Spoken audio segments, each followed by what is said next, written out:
Petro será recordado como el campeón de la deuda pública en la historia del país.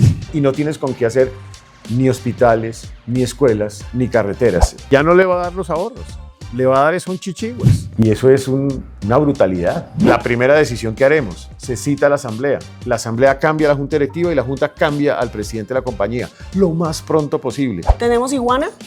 No, lagartija. Ya la convirtieron en una enjuta lagartija, porque la acabaron. Es prender la maquinita de los billetes, emitir billetes para gastar. Mi familia tuvo una quiebra económica y vendía naranjas que le regalaban las amigas. Yo aprendí el valor de dejarse ayudar, que por más difícil que sean las circunstancias, siempre hay una salida. ¿Qué hay detrás del éxito de un presidente, de una compañía, de un líder gremial o de un emprendedor? ¿Cómo piensan? ¿En qué invierten? ¿Y cómo toman decisiones? No, yo no quería ser juez.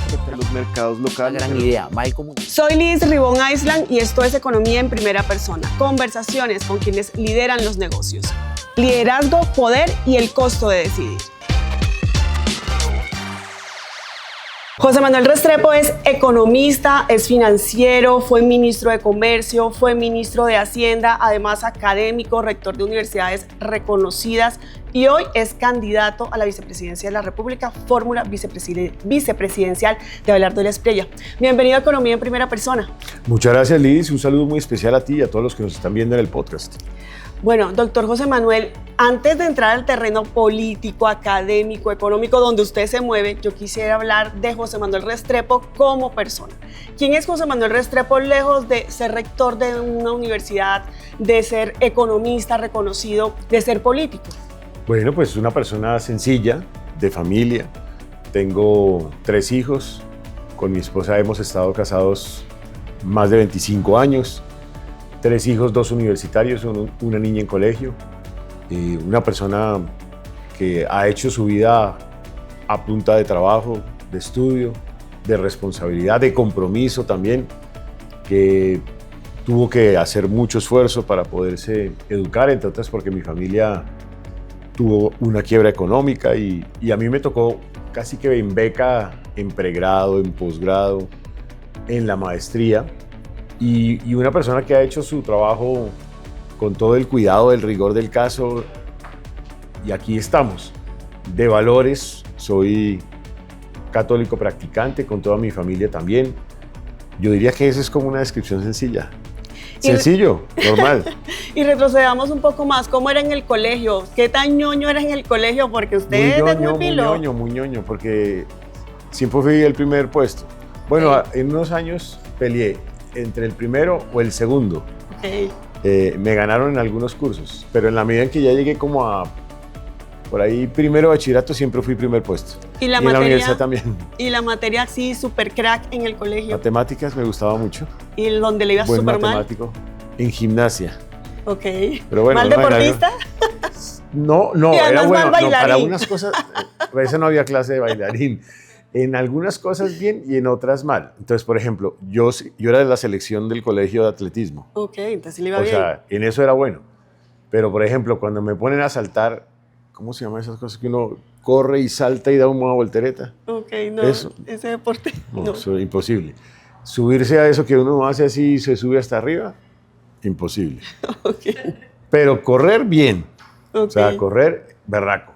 Y era el profe de los compañeritos de clase. Sí, claro, enseñaba química, enseñaba matemáticas, enseñaba lo difícil, ¿no? Física, pero sí, con varios teníamos una buena relación y hoy en día los veo, son además gente muy, muy importante. Varios de ellos son grandes vicepresidentes o presidentes de compañías financieras en el mundo. Y yo recuerdo que a ellos les enseñaba, por ejemplo, química. Quedaron muy bien formados, ¿no? Eso, doble preparación. Bueno, usted habló inicialmente de algo muy importante que le pasa a muchas familias en Colombia y es el tema de la deuda, el tema de la quiebra. ¿Cómo vivió eso en su hogar? ¿Qué fue lo que pasó? Digamos que siempre fuimos una familia normal, que vivía tranquilamente. Mi papá se dedicaba a la finca raíz. Ese es un negocio que no es muy estable porque tú dependes de las ventas y de los arriendos, pero si no tienes ventas, no tienes ingresos adicionales. Los arriendos apenas te dan como para sobrevivir en la empresa. Entonces llega un momento en donde en medio de la crisis económica de Colombia, por allá en el 99, 98. sí, exactamente, en el 99, pues se cae todo, ya no vendía nada, y ahí sí entra la debacle total. Eh, y así como en ese momento, en otros momentos le había pasado exactamente lo mismo. Lo que pasa es que era como de subidas y de bajadas, entonces no era muy estable. Eh, y mi mamá hacía mucho esfuerzo para tratar de sobreaguar. Entonces ella vendía naranjas que le regalaban las amigas, ella trabajaba aquí, allá, al otro lado, hacía el esfuerzo por vender propiedades y ahí más o menos sobreaguábamos, pero en el 99 sí fue muy duro, porque ya ahí sí no había con qué. Y entonces empezó mi papá a perder todo el capital, o por lo menos se iba endeudando, endeudando, y necesitaba vender capital para pagar deudas, pero no tomaba esa decisión.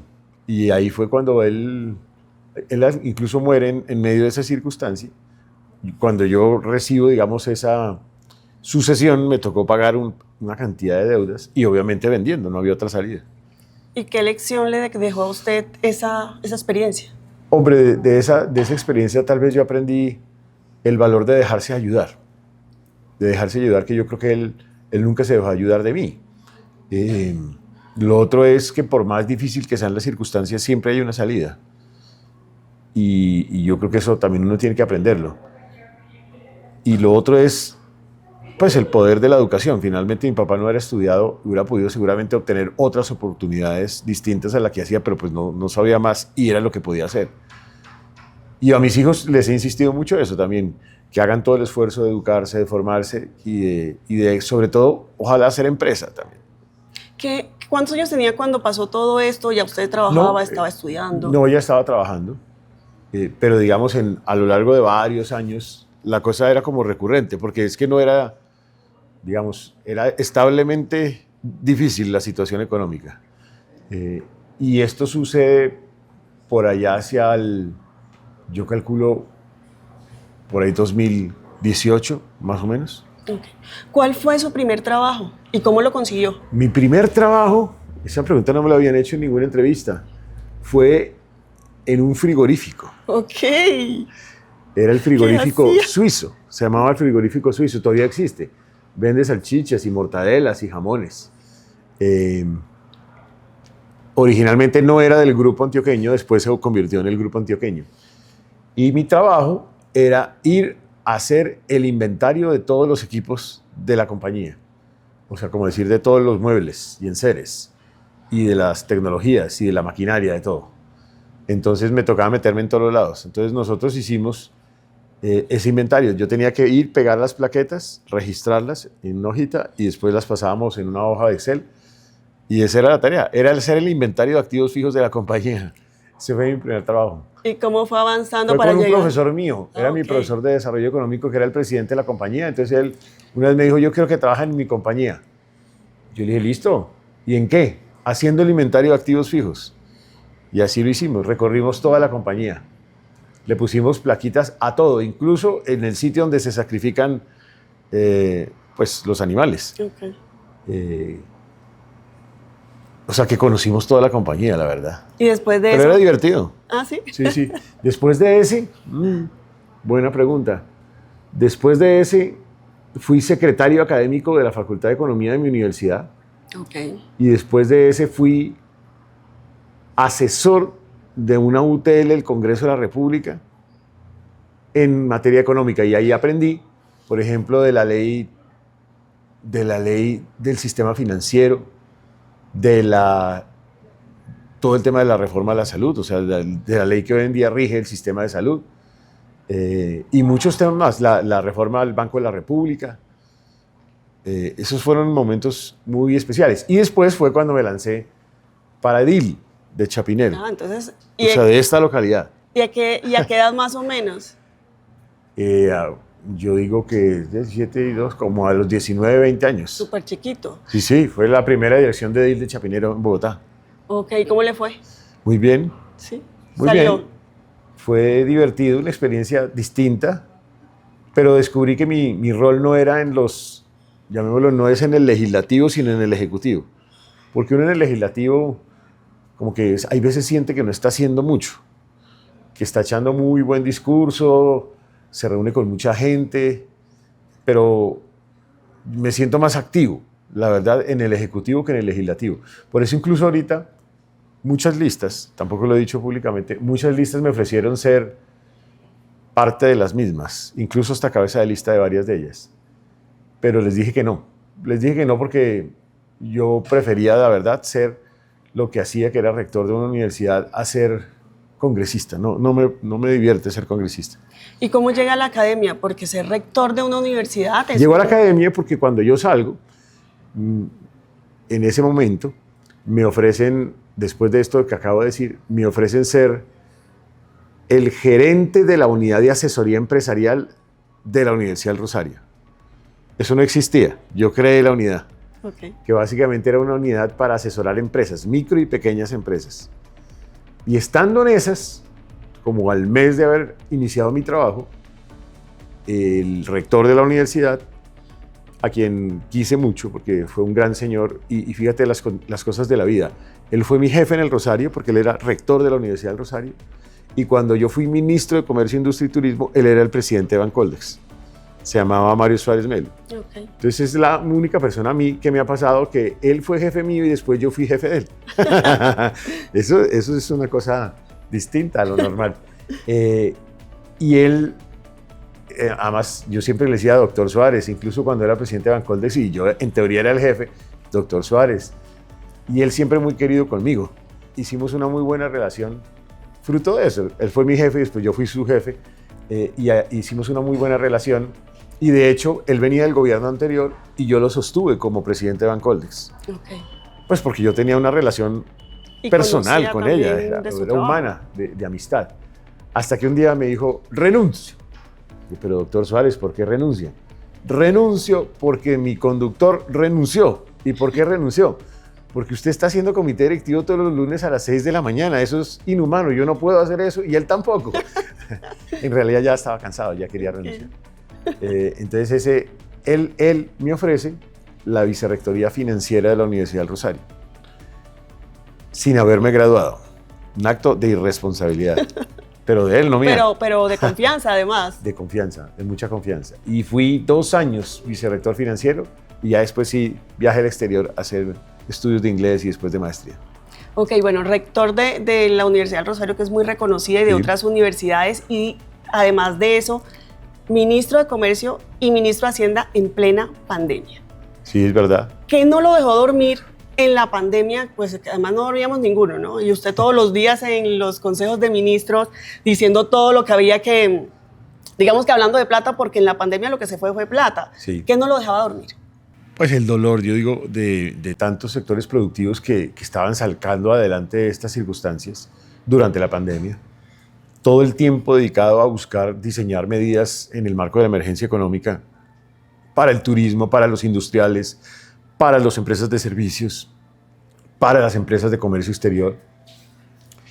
El momento entre donde teníamos el compromiso de traer la vacuna, que no era fácil también, para todos los colombianos en el fondo, cuando traíamos y dotábamos a los hospitales de las unidades de cuidado intensivo, en las unidades de cuidado intensivo del sistema de ventilación también. Eso no fue fácil. Las pruebas de testeo también para que ustedes pudieran saber si tenían COVID o no tenían COVID, ese también fue un desafío. Todo ese proceso de importación. La sustitución o la transformación de empresas industriales, por ejemplo en confecciones, para tratar de tener otras oportunidades en ese momento desafiante de la pandemia, porque no podían abrir. Yo digo que fue muy desafiante y un poco el rol que yo dije, yo me he convertido en ministro de Comercio, Industria y Turismo, en un psicólogo del comercio, la industria y el turismo, porque todos los empresarios me llamaban a ver cuándo íbamos a salir del cierre de actividades, y yo no tenía una respuesta. Entonces nos sentábamos con ellos a buscar alternativas de normas, de ideas, de modelos de crédito subsidiado, de modelos de garantías, de modelos de apoyo al emprendedor. O sea, tuvimos que hacer todo tipo de actividad creativa. Y ese momento fue desafiante. Y el otro momento desafiante fue en la implementación de la reforma tributaria en 2021, porque ahí había una urgencia de los recursos, so pena de entrar a una crisis fiscal. Y no era fácil, porque era casi cierre de gobierno. Un gobierno no hace una reforma tributaria al cierre de su gobierno, eso no funciona. Pero era necesaria. Y era necesaria en especial para el siguiente gobierno, porque yo sabía que el siguiente gobierno, si no recibía eso, iba a tener una crisis fiscal brutal. Y lo hicimos responsablemente, entre otras además. Y así se logró, pero después de un trabajo muy arduo. Fueron casi 4 meses volteando de aquí para allá todos los departamentos del país, hablando con todo el mundo, construyendo consensos, hablando con los medios de comunicación todo el tiempo, porque esto necesitaba una estrategia de comunicación muy, muy fuerte, y así, ese fue desafiante también. Eso fue un reto muy importante y usted quiere asumir otro en los próximos 4 años. En caso de que el próximo, o ustedes ganen la fórmula Abelardo José Manuel Restrepo el 21 de junio, ¿cuáles serían las prioridades económicas, 3 prioridades económicas para los próximos 4 años? El apagón que dejó Petro. ¿Cómo salir del apagón? Él deja un apagón. ¿Apagón? Ese es un eléctrico. Ok. Todo el programa de ajuste fiscal y de crecimiento económico, diría yo, es un segundo muy importante. Y una buena política social, porque todos los temas de política social están muy mal. Y yo pongo eso de presente porque uno puede hacer todo el esfuerzo macroeconómico si se quiere, pero si no hace un esfuerzo social, también se te desbarata el país. Yo digo, es el esfuerzo social, el esfuerzo energético y el esfuerzo de ajuste fiscal y crecimiento económico. Bueno, y como en temas económicos hay mucha tela por cortar, yo le voy a dar como unos temas para que usted me dé unas respuestas cortas, contundentes, pero argumentándolas. Hágala pues. Entonces, vamos a empezar con la deuda. Tenemos 1.200 billones de pesos en deuda, unos intereses de 71 billones de pesos. Si repartiéramos eso entre los colombianos, nos tocaría aproximadamente 24 millones de pesos en caso de que eso sucediera. ¿Cómo van a manejar la deuda en los próximos 4 años en caso de que ganen? Simple, para manejar la deuda tú tienes que hacer 2 cosas. 1, eliminar el déficit primario, o sea, la diferencia entre ingreso y gasto sin incluir intereses de deuda pública. Este gobierno la multiplicó por 10 en 2 años. 2 años. Entonces hay que bajar el déficit primario. ¿Cómo? Reduciendo gasto, enfrentando evasión, enfrentando corrupción, enfrentando contrabando y creciendo. Y 2, confianza. Tú tienes que llevar con un plan de confianza al exterior que disminuya el costo de los intereses de deuda pública para que no se te siga aumentando ese nivel de endeudamiento. Fíjate que solo con la elección en primera vuelta de Abelardo, ese día cayó tanto los intereses o costo de intereses de la deuda pública que nos hubiéramos ahorrado al año 18 billones de pesos, casi lo equivalente a una reforma tributaria. Eso es para ver la dimensión de lo que significa la confianza. Por eso hay que votar bien el 21. Reducción de gastos, usted lo acaba de decir. ¿Por dónde va a pasar la tijera? La tijera tiene que pasar por implementar bien la ley de competencias del Sistema General de Participación. Porque a cualquier gobierno, con la ley de competencias, tienes que trasladarle los ingresos a los entes territoriales, subir de 23 a 39. Y si no le entregas las competencias a los entes territoriales, lo que estás haciendo es que entregas el ingreso, pero mantienes el gasto. Ergo, duplicas el déficit fiscal. La única opción es haga el esfuerzo de ir entregando competencias a los entes territoriales. Eso te permite disminuir costo del Estado central. Y 2, luche contra la evasión y el contrabando de manera activa y luche de manera activa contra la corrupción y revise qué puede ahorrarse en gasto tributario. Si haces esos 3 componentes, se hace ese ajuste fiscal. Y el tema del gasto de funcionamiento. El gasto de funcionamiento, claro, es importante, pero es que ese no es el tema central dentro del presupuesto nacional. Hay que hacerlo, sobre todo en muchos de esos gastos superfluos que se inventó el gobierno Petro para hacer campaña electoral. Porque hay muchos actores corbatas, hay que decirlo, que no van ni siquiera a las entidades del Estado, que molestan mucho a los servidores públicos que yo conozco, quienes trabajé y además admiro, porque es gente súper trabajadora, pero ellos se preguntan, ¿por qué esas personas, que pueden ser como unos enchufados que meten ahí, van, no hacen nada, ni siquiera van en algunos casos y reciben sueldo? Eso no tiene sentido. 4 por 1000, un impuesto que temporal y hoy es permanente. Sí, ese es un impuesto que hay que ir desmontando gradualmente. Yo creo que hay que arrancar por personas naturales y habría que arrancar más adelante por todos los del régimen simple. Si hiciéramos eso, no es tan costoso en una primera etapa y creo que se puede lograr y podríamos ayudar en este momento a la economía. Dicen que para el próximo año el presidente que llegue va a tener un presupuesto de 600 billones de pesos. ¿Usted cree que sí hay esa plata? Yo creo que va a ser muy difícil tener tanto recurso. Hay que revisar eso en detalle. Aquí sí hay que hacer una cirugía de fondo de lo que realmente necesita el país. El país tiene que ser consciente de que si tú te gastas 545 y recibes 300, pues tienes un déficit de 245 y que eso no lo puedes sostener recurrentemente porque este gobierno aumentó la deuda en 3 años hasta llevarnos al mayor nivel de deuda bruta en la historia de Colombia. Petro será recordado como el campeón de la deuda pública en la historia del país y nos llevó al límite de explosión de deuda pública, que es cuando ya los intereses se comen buena parte del presupuesto nacional y no tienes con qué hacer ni hospitales, ni escuelas, ni carreteras. Eso es difícil, yo creo que hay que entrarlo en detalle. Como en las familias colombianas, Colombia tiene ingresos, gastos y deuda, que es lo que hemos venido hablando. ¿Cómo se van a aumentar los ingresos? ¿Habría reforma tributaria? Yo creo que los ingresos hay que aumentarlos por la vía de una reforma tributaria, pero que motive el crecimiento. Ya no hay margen de maniobra para más impuestos. Tú estás en el tope máximo de renta corporativa en OSD. Tú estás en el de los topes máximos en renta en personas naturales para los que están pagando. Tú estás en un tope altísimo de IVA. La única opción es enfrentar evasión, que ahí sí hay opción. Enfrentar contrabando, que nunca se ha enfrentado, porque en la vieja política el contrabando ha estado ahí merodeando seguramente. Yo creo que hay que enfrentar de fondo, de raíz, evasión, contrabando y corrupción, pero de verdad. ¿Cuál es la posición frente al fracking? La posición es sencilla. La posición es la posición que tiene Canadá, Reino Unido, Estados Unidos, Argentina, Brasil y ahora México, que es de ideología de izquierda. Todos ellos son conscientes de que con la tecnología de hoy, el fracking es 8 veces más limpio, más sostenible que la totalidad de la producción de Ecopetrol que hoy tenemos en nuestro país. Luego, claramente es posible hacerlo. ¿En dónde? Nunca en páramos. Nunca en los ecosistemas biodiversos del Pacífico, nunca en la Amazonía colombiana. Eso se definió incluso por parte del Consejo de Estado en un par de cuencas de ecosistemas sencillos de administrar, que son en el Magdalena Medio, donde incluso tienen mucho menos impacto medioambiental y se puede lograr. ¿Para qué esto es importante?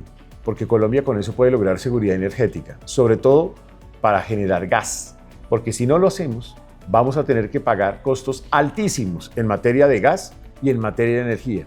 ¿Quiénes saldrán a perder? Los más pobres en nuestro país. Y además, con la tecnología de hoy es perfectamente posible. En palabras de una presidente de izquierda, que es la presidente de México, hay 2 tipos de fracking. El fracking, dice ella, neoliberal y el fracking social. El que yo propongo es el fracking social, que es el mismo que propone la presidenta de México. Y con Abelardo somos conscientes de que es absoluta y totalmente indispensable lograr esto para tener digamos, ese equilibrio entre la seguridad energética, la sostenibilidad ambiental. Insisto, esto permitió que Obama prácticamente duplicase la producción de petróleo en los Estados Unidos. Obama, que también es un demócrata. Luego, yo creo que esto es perfectamente viable y me parece que con un buen seguimiento, donde haya monitoreo permanente, revisión de resultados, cuidado en los impactos y la tecnología que acabo de señalar, se puede lograr. Ecopetrol, ¿tenemos iguana? No, lagartija. Ya la convirtieron en una enjuta lagartija, porque la acabaron. Piense simplemente de la siguiente manera. Mire las decisiones que tomaron. Piense que usted es la presidenta de Bimbo, produce pan, ¿cierto? Muchos comemos pan Bimbo. Pan Bimbo. Y la junta directiva le dice al presidente de Bimbo o la presidenta de Bimbo, a partir de ahora no puedes producir pan. Entonces la presidenta dice, bueno, entonces dediquémonos a producir calados. No, tampoco puedes producir calados. Entonces, ¿a qué vas a dedicar la compañía? Eso mismo le pasó a Ecopetrol. Le dijeron, a partir de ahora no puedes firmar nuevos contratos de exploración de gas y de petróleo. Y después le dijeron, y tampoco puedes hacer exploración no convencional, o sea, fracking, ni en Colombia ni en el exterior. O sea, ni puedes innovar, ni puedes producir lo que deberías producir. Eso es una destrucción estratégica que ha tenido Petro con Ecopetrol, la joya de la corona. Esa destrucción se complementa con otra. Al interior de la compañía, sobrecostos, burocracia, muchos hablan de corrupción, elevó el costo operativo de la explotación de petróleo. Y hoy explotar petróleo en Colombia es más costoso que hace 3 años. Después, ¿qué hicieron? Gobierno corporativo. Intervinieron el gobierno corporativo. ¿Cómo lo intervinieron? Lo intervinieron porque el gobierno se metió en decisiones que ya había tomado la Junta de Ecopetrol o las instancias directivas de Ecopetrol, como por ejemplo el proyecto de fracking en los Estados Unidos con la Oxy, que era muy importante para Ecopetrol. Hubiese aumentado la producción, las reservas, las utilidades, la caja. Y este gobierno intervino el gobierno corporativo. Pésima intervención, pésima decisión. En contravía total de un principio esencial de una compañía. Y por último, reputacional. La afectaron reputacionalmente. ¿Cuándo qué le hicieron? Cuando el señor Roa pues está involucrado en una cantidad de escándalos. Y lo que encuentran como la gran salida es enviarlo de vacaciones. No, hombre, es que por donde se le mire es totalmente absurdo. Mientras tanto, ¿quiénes llevan del bulto? Todos los accionistas. La nación y los accionistas minoritarios, que son todos los colombianos, cientos de miles de colombianos que vieron que la acción de Ecopetrol se redujo entre el 20 y un 40%, o sea, su patrimonio se disminuyó. Es una destrucción total. Triste que a la Iguana, que tanto queríamos y respetábamos, hoy ya no es ni siquiera la compañía más respetada del país por culpa del gobierno Petro y de Cepeda. ¿Y hoy en día en qué estamos? En una enjuta lagartija. ¿Y qué harían ustedes para impulsar Ecopetrol? Pues todo lo que acabo de decir, pero al contrario. O sea, se firman nuevos contratos de exploración de gas y de petróleo, se permite el fracking, se ordena operativa y financieramente, se trabaja en un modelo de gobierno corporativo de nuevo para retornar a que sea potente, se respeta a la junta directiva. La primera decisión que haremos, se cita a la asamblea cambia a la junta directiva y la junta cambia al presidente de la compañía, lo más pronto posible. Y el nuevo presidente o presidenta tiene que entrar a revisar de fondo las burocracias, la corrupción, todo lo que ha sucedido ahí en deterioro, incluso hasta en rigor técnico. Con eso mejoraríamos también lo reputacional. Yo creo que son esos los primeros pasos. Se habla mucho, por ejemplo, del sistema pensional y los jóvenes hoy están preocupados porque siempre les dicen no se van a pensionar. Y realmente el sistema pensional en Colombia es un enredo. Que estamos en la ley 100, que estamos en la nueva reforma, que está suspendida. ¿Qué va a pasar con la reforma pensional? Pero hay que decir una cosa. En el modelo antes de la reforma, los jóvenes sí se podían pensionar, sobre todo en el régimen de ahorro individual. En el nuevo modelo de la reforma pensional de Petro, no se van a poder pensionar. No va a haber los recursos, porque a la vuelta de 10 años va a haber un déficit de más de 54 billones de pesos de hoy en ese momento. ¿Eso qué significa? Significa que se van a necesitar 3 o 4 reformas tributarias en ese momento para poder solventar el modelo, porque el modelo se estructuró mal. El modelo lo estructuraron para tener solamente casi el régimen de prima media y se le daban unas posibilidades al régimen de ahorro individual para que no entraran en competencia. Pero es que ¿a quién se le ocurre girar en torno a un régimen de prima media, o sea, Colpensiones, cuando estamos en un cambio demográfico que eso no es sostenible? Le toca al Estado asumir un costo fiscal brutal. Entonces, la reforma pensional que se formuló, si se pasa en la Corte Constitucional, esa reforma pensional va a necesitar de otra reforma pensional para solucionar lo que esa reforma pensional no fue capaz de solucionar. Yo creo que hay que hacer una mini reforma pensional para retornar de nuevo a que haya libertad para los jóvenes, para los empleados, los trabajadores de Colombia, que puedan escoger de verdad entre el régimen de ahorro individual o Colpensiones, libremente. Ya si uno escoge Colpensiones, perfecto, no hay ningún problema. Y entonces, si escogen Colpensiones, dejar el umbral que está en este momento con esta reforma y de ahí para arriba, la otra parte de los 2.3 salarios mínimos, que es el umbral, que lo ahorran en el régimen de ahorro individual, no hay problema. Y lo otro que hay que hacer de reforma es el régimen semicontributivo, porque el gobierno Petro acabó con los ahorros de los colombianos que no habían alcanzado los años de pensión, porque ahí habían unos ahorros, ustedes tenían unos ahorros, y el gobierno Petro decidió que ya no le va a dar los ahorros, le va a dar son chichiguas, como de 80.000 pesitos al mes. Yo sí creo que uno debería por lo menos dar la libertad a las personas de que escoja o quiere el ahorro o quiere la chichigua. Yo hubiera preferido el ahorro, la verdad. Yo prefiero mi ahorro en lugar de que me den pedacitos de dinero. Me dijeron, no le voy a preguntar cuánto cuesta una canasta de huevo, no se lo voy a preguntar, pero sí quisiera preguntarle por inflación. Tenemos una inflación de 5.8%. Sí, tenemos una inflación de 5.8%, que es el resultado de un gobierno, Petro y Cepeda, que no han hecho nada más distinto a gastar, gastar y gastar. Lo acabo de decir, el déficit primario en los últimos 2 años crece 10 veces, de menos 0.3% del PIB a menos 3.5% del PIB. Y eso es una brutalidad. Entonces, cuando uno tiene ese exceso y derroche fiscal, no existe ninguna otra alternativa para la Junta Directiva del Banco de la República que tratar de controlar el efecto inflacionario que eso generó. Y estamos en este momento en una reflación.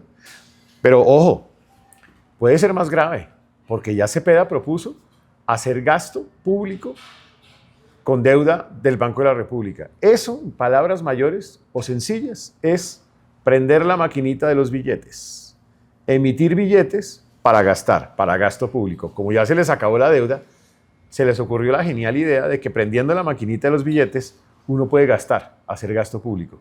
Eso lo único que genera es más inflación. Y viviríamos lo que han vivido muchos de los países de América Latina, que nunca Colombia ha vivido, que se llama hiperinflación. ¿Qué es la hiperinflación? Mire, lo voy a poner con un ejemplo sencillo. Y pasaba en Argentina.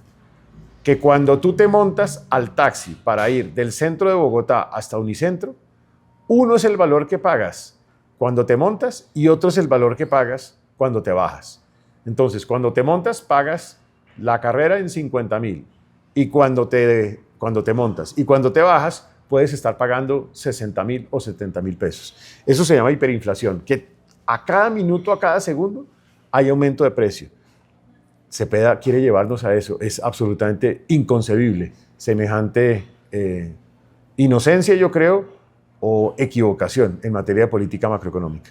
Y hablemos para finalizar este bloque de economía y de política. ¿Qué pasaría con el tema de la reforma laboral, los recargos nocturnos, los recargos dominicales, si ustedes llegan a ganar la presidencia? Hay que mantener todos esos beneficios. Yo creo que esos son beneficios ya de la clase trabajadora. Hay que mantener el salario mínimo, hay que mantener los cargos, hay que mantener las horas, o sea, el tiempo de trabajo. Esos son logros que ya tiene la clase trabajadora. Sería insensatez eliminarlos. Bueno, ahora vamos a conocer al financiero detrás del económico. Vamos a ver cómo le va. ¿Qué hábitos tiene José Manuel Restrepo que le han permitido construir una carrera exitosa? Ahorrar. Yo ahorro para hacer inversión. Y a mí me gusta siempre ahorrar parte de mi salario. Ojalá por ahí entre un 10 y un 20%, si tengo la posibilidad de hacerlo. Pero no para gastárselo en vacaciones. Se ahorran y se desaparecen. Se ahorran y los meto en inversiones de largo plazo. Por ejemplo, en acciones o en activos financieros. Y de esa manera, uno más adelante tiene recursos para poder hacer inversiones que puedan generar una mayor rentabilidad, como por ejemplo inversiones en activos fijos. Esa es una opción. Perfecto. ¿A qué hora se levanta? ¿Qué hace durante las primeras horas del día y cómo influye eso en su productividad? Yo me levanto más o menos, dependiendo del día, pero más o menos entre 4:30, 4:30 de la mañana, entre 4 y 4:30. Siempre hago una oración arrancando el día y de ahí ya, bañada y a trabajar. Leo periódico. Hoy en día ya no se lee periódico, pero uno a través de las redes sociales lee las noticias. Se pone al día en redes sociales, sobre todo en X, que es la informativa, y después pues arranca la jornada. Se desplaza uno al sitio donde trabaja. Yo arrancaba clases a las 6 de la mañana en Antioquia. Mi clase era de 6 de la mañana a 10 de la mañana de economía. Y entonces ya me acostumbré y entonces yo hago comité directivo normalmente. A las 6 de la mañana. Quienes van a trabajar conmigo en la vicepresidencia ya saben que es el lunes a las 6 de la mañana. Es el comité directivo. Que dormir el domingo desde el mediodía. Eso es al alba. Bueno, ¿qué lee? ¿Cómo se forma? ¿Qué tipo de lectura le gusta por ejemplo, consumir? a mí no me gustan las novelas, no me regalen novelas. A mí me gustan los libros de geografía, me gustan los libros de historia o los libros, no de historia novelada, de historia, o los libros de autobiografías o de biografías. Porque esos libros son libros donde uno realmente aprende cosas nuevas siempre, aparte de los de economía, ¿no? Doctor José Manuel, imagínese que está al frente de una persona que trabaja y que dice que no le alcanza la plata. ¿Cuál es el primer cambio que debería hacer para empezar a construir una mejor vida financiera? Pues en principio uno debería hacer el esfuerzo, si definitivamente no te alcanza, de buscar una alternativa que te genere más ingreso, pero si no la encuentras, siempre una opción importante es pensar en emprender, en hacer empresa, en crear tu oportunidad de tu propio desarrollo de ingresos. Pero en principio, si definitivamente tampoco te alcanza o no lo logras hacer, una alternativa es ser más eficiente en tu gasto. Es decir, tratar de disminuir un poco el gasto. Uno cuando, por ejemplo, pasa del sector privado al sector público, siempre tiene que saber que está en un escenario en donde los ingresos son inferiores al sector privado en promedio. Y sobre todo en cargos directivos son inferiores. Entonces, lo que yo aprendí siempre es hay que saber vivir con los recursos que tú tienes. Y eso significa que en el escenario en donde tengas ingresos más bajos, tus gastos tienen que ser más bajos. Yo me acuerdo que cuando transité de ser rector universitario a ser ministro, yo tuve que disminuir buena parte de los gastos que tenía. Por ejemplo, clubes. Llegamos y dijimos con la familia, no hay clubes. ¿Por qué? Porque eso es un gasto adicional. Mejor dicho, tratar de eliminar todos esos sobrecostos que uno se va metiendo, que le van generando una carga adicional que no lo puede solventar. En un salario, ¿cómo debería ser como el escenario? ¿Cuánto en ahorro? ¿Cuánto invierto? ¿Cuánto en gastos? Yo calculo que entre un 10 y un 20% uno debería estar buscando un ahorro. Y el resto, pues seguramente va a tener que gastárselo, porque recibe el ingreso y se tiene que gastar el resto. Pero ojalá si hiciéramos el esfuercito de un 10% a un 20% de ahorro, ayudaría mucho. Pero no es ahorro debajo del colchón, tiene que ser un ahorro productivo, tiene que ser un ahorro que genere rentabilidad. Entonces mi sugerencia es buscar una forma en donde eso genere rentabilidad, por ejemplo acciones, donde uno le vea que hay perspectiva. Por ejemplo, si se avecina una señal de confianza en la economía o de certidumbre en la economía, pues vale la pena invertir en acciones. Algunos invierten en divisas. Hoy veo muchos jóvenes invirtiendo en acciones en el exterior. Incluso algunos invierten en criptos. Es una moda que yo veo hoy en los jóvenes, muchos jóvenes. Luego hay muchas opciones ya en el sistema financiero y en los mercados de capitales en Colombia y en el mundo. Y creo que ahí hay oportunidades para hacerlo. Y una vez acumulado un monto importante, tratar de buscar una inversión más consolidada. Un negocio, comprar parte de un negocio, un activo fijo, en fin. Doctor José Manuel, bueno, para finalizar, un mensaje para esas personas que todavía no se han decidido por quién votar. Bueno, aquí tenemos con Abelardo La Estrella un compromiso, el compromiso de la construcción de la patria milagro, de la Colombia milagro. Una Colombia en donde no destruyamos la democracia con constituyentes, en donde no hagamos una política basada en el odio, en el resentimiento, en la mentira, en los fake news, en donde no hagamos o construyamos un modelo económico que destruya la iniciativa privada, que afecta al sector empresarial, sino es una patria donde recuperemos el valor del mérito del que estudia, del que trabaja, del que hace empresa, que hagamos inversión privada, que motivemos y atraigamos la inversión, pero sobre todo que construyamos puentes de unidad, aún con quienes piensan distinto. Yo creo que Colombia se merece la esperanza. No hay milagro sin esperanza ni esperanza sin milagro. La Colombia milagro, que es parecida a la de Corea del Sur, a la de Singapur, a la de Chile, a la de Israel, lo lograron construyendo un propósito de país con sentido de unidad, con sentido de esperanza. Y para eso necesitamos recuperar la seguridad. Necesitamos seguir construyendo un modelo de país alejado de la corrupción, de la politiquería, independiente, distinto. Ese es el modelo de la Patria Milagro y yo los invito a que nos acompañen el próximo 21 de junio a votar por la Patria Milagro.